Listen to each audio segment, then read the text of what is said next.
किसान बुड़का बुड़का मत चिल्लाओ, बुड़का तो उठेगा ही, पर्दा जो उठ गया तो सब भेद खुल जाएगा, फर्जी बेनकाब हो जाए। दोस्तों, तो क्या मान के चलें कि भारतीय जनता पार्टी को नहीं चाहिए मुसलमानों का वोट? उधर गिरिराज का अब नमक हराम और बुरखे के बाद अब एक गाना और जिससे गिरती सियासत, चुनाव में धर्म का ये धंधा, सब कुछ बता रहे हैं आपको। लास्ट तक आप बने रहिए। आप देख रहे हैं द राजनीति बिहार का विशेष सेगमेंट। मैं हूं आपके साथ यासूर रजा।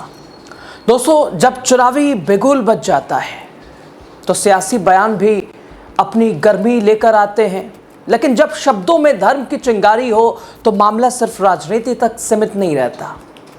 बिहार में चुनावी माहौल अपने चरम पर है और इसी गर्माती सियासत के बीच केंद्रीय मंत्री गिरिराज सिंह, या आप उन्हें मटन का ब्रांड एम्बेसडर कह लीजिए, मुसलमानों के लिए जिनके दिल में सिर्फ नफरत है और बस नफरत है, यह समझ लीजिए। गिरिराज सिंह का एक के बाद एक और उनकी गिरती राजनीति, गिरती सियासत, गिरती जबान, गिरते उनके शब्द, गिरती उनकी नीयत, गिरती उनकी मंशा, जो बीजेपी की पूरी तरह से बीजेपी के विचार पर, बीजेपी के दोहरे रवैये पर सवाल उठाती है। बीजेपी के फायर ब्रांड नेता सांसद गिरिराज सिंह एक बार फिर सुर्खियों में हैं अपने एक के बाद एक बयान और जिससे लगातार घमासान मचा नजर आ रहा है। सामाजिक हलकों में नई बहस छिड़ती जा रही है। बुर्का उठेगा तो फर्जी बेनकाब होगा। दोस्तों, इस टिप्पणी ने चुनावी मुद्दों को धार्मिक पहचान की ओर एक तरह से मोड़ दिया है और जिस पर अब हर तरफ से प्रतिक्रियाओं की बौछार हो रही है। सवाल उठ रहे हैं, क्या यह पहचान की बात है या धार्मिक भावनाओं से खिलवाड़ है? दोस्तों, बिहार में चुनावी सरगर्मियां तेज हैं, मैदान सजे हैं, खिलाड़ियों की तैयारियां हैं, दावे हैं, वादे हैं, जुबानी जंग है, एक दूसरे पर टिप्पणी है, सबके अपने तर्क हैं, सबके अपने विचार हैं, सबके अपने समीकरण हैं। लेकिन इस बीच भारतीय जनता पार्टी के कद्दावर नेता, बेगूसराय से भारतीय जनता पार्टी के सांसद गिरिराज सिंह एक के बाद एक बयान जो कि सीधे तौर पर किसी धर्म विशेष को टारगेट करता है, तो क्या यह मान के चलें कि भारतीय जनता पार्टी ऐसे नेताओं का इस्तेमाल कर रही है, क्योंकि उन्हें भी पता है कि अब उधर का वोट मिलता नहीं है तो क्यों ही उन्हें साधना।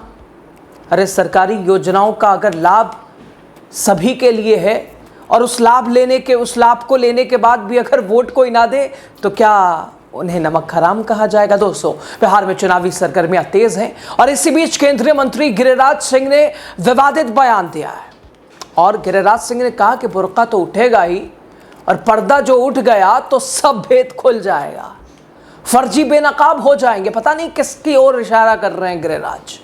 सोशल मीडिया पर गिरिराज सिंह का वीडियो वायरल है जिसमें वो एक फिल्म का गाना अमर अकबर एंथनी के गाने के तर्ज पर बुर्का उठाने को लेकर गाते नजर आ रहे हैं। पहले तो आप गिरिराज को सुने। आप किसान बुड़का बुड़का मत चिल्लाओ, बुड़का तो उठेगा ही, और वो गाना गाओ, पर्दा जो उठ गया तो सब भेद खुल जाएगा, फर्जी बेनकाब हो जाएगा।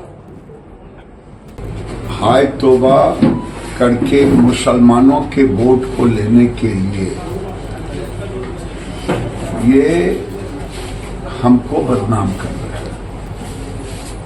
इतना ही कहा कि चुनाव आयोग को धन्यवाद देना चाहिए कि चुनाव आयोग ने आंगनबाड़ी को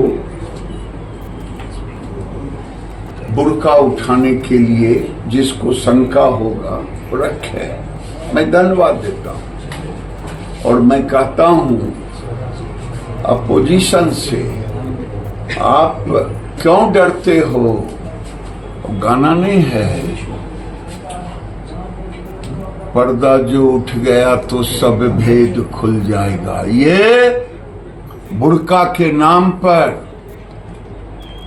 फर्जी वोट डालने वाले हैं, ये नहीं चलेगा। अब तो वही होगा जो होते रहा है। दोस्तों, वीडियो सामने आते ही विपक्षी दलों ने इसे धार्मिक ध्रुवीकरण की कोशिश बताया। कईयों ने भारतीय जनता पार्टी की तस्वीर को उजागर किया, कईयों ने बीजेपी के दोहरे चरित्र, दोहरे मापदंड को बताया। और उधर गिरिराज का बयान राजनीतिक बहस छोड़ गया है। उनका कहना है कि कुछ लोग मुसलमानों के वोट लेने के लिए उन्हें बदनाम करने की कोशिश कर रहे हैं। गिरिराज सिंह ने चुनाव आयोग को धन्यवाद दिया कि उसने आंगनबाड़ी कार्यकर्ताओं को बुर्का उठाने की अनुमति दी है जहां पहचान पर शंका हो। दोस्तों, ये पहली बार भी नहीं है जब भाजपा के नफरती सांसद और भाजपा के नफरती नेता ने यह नफरती बात फैलाई हो। इससे पहले भी मौलवी साहब, सुनो, हमें नमक हराम मुसलमानों का वोट नहीं चाहिए, और न जाने क्या क्या अटांग पटांग, कुछ भी जो दिल में आया। और ये शायद भारतीय जनता पार्टी की तस्वीर है या ये गिरिराज सिंह का व्यक्तिगत मत है। खैर, जो भी हो, आप पहले गिरिराज को वो भी सुने। मैंने कहा मौलवी साहब, मुझे नमक हरामों का वोट नहीं चाहिए। खैर दोस्तों, चुनाव के इस मौसम में एक बयान केवल सियासी तापमान ही नहीं बढ़ाता बल्कि समाज में दूरी भी पैदा करता है, नफरत फैलाता है, एक दूसरे को एक दूसरों से अलग करता है, इंसानियत को शर्मसार करता है। खैर, चुनाव लोकतंत्र का उत्सव है, न कि संप्रदायों के बीच दीवार खड़ी करने का मंच।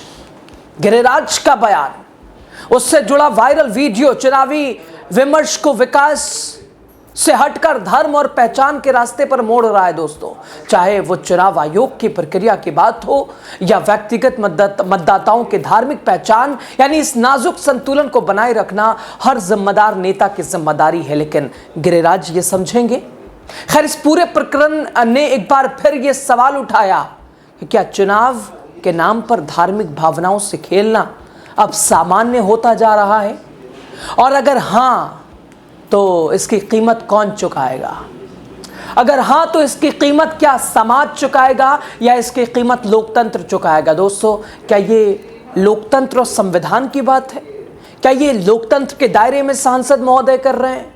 भारतीय जनता पार्टी उधर, भारतीय जनता पार्टी की सरकार इधर नामांकन करते हुए प्रत्याशियों को सीधे उठा ले जाती है कि भाई अपराधी, ये आरोप, वो आरोप, ये वारंट, वो वारंट। और ऐसे बयान, जहां छोटे से बयान के ऊपर न जाने कैसी कैसी धाराएं लगाने की बात, और इधर गिरिराज सिंह को खुली छूट, जो दिल चाहे किसी एक धर्म विशेष के खिलाफ बोलते रहिए। आप हैं तो हमारी राजनीति क्या यही है? और क्या बीजेपी को भी पता है कि अब मुसलमानों का वोट हमें मिलना ही नहीं है, तो क्यों ही उनकी बात करना? खैर, बहरहाल, सब पर आप क्या सोचते हैं? और अगर ये बात सच है तो फिर इसकी कीमत कौन चुकाएगा? समाज चुकाएगा या फिर लोकतंत्र चुकाएगा? आप क्या कहते हैं? आप क्या समझते हैं? खबर पर अपनी राय दीजिए। शुक्रिया।